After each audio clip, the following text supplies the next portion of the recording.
Croire en Dieu est une bêtise, car cela permet de maintenir le pouvoir de l'astral sur l'homme. Mais l'homme ne doit pas être maintenu dans le pouvoir de l'astral, mais il doit intégrer sa propre énergie. Il doit dépasser le cycle de l'expérience de l'âme qui le pousse à expérimenter, à expérimenter, à expérimenter.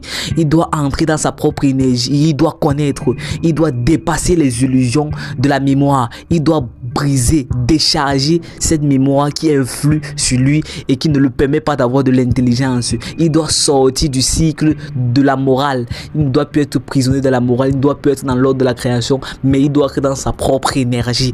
Cette énergie qui se manifeste à travers l'homme par la volonté. Quand l'homme peut descendre la volonté cosmique sur la terre, c'est comme ça qu'il a intégré alors progressivement sa propre énergie. Et c'est comme ça qu'il n'est plus soumis au plan astral. Et c'est comme ça qu'il sort enfin de l'illusion. C'est comme ça qu'il dépasse dans la matière et il entre dans le domaine de l'éthérique. Mais pour que l'homme puisse décharger le pouvoir de l'astral sur lui, il devra comprendre comment il a été programmé, comment son unité biologique a été conçue. Il devra comprendre c'est quoi son âme, quelles sont les expériences qui influent dans sa vie, quelles sont les entités auxquelles il est relié. Il devra comprendre ces mécanismes qui sous-tendent son évolution. Et pour dépasser ça, il devra donc comprendre l'ancestralité. Il devra comprendre le jeu de l'évolution sur sa mémoire. Il devra comprendre le grand mensonge matriciel pour pouvoir intégrer sa propre énergie.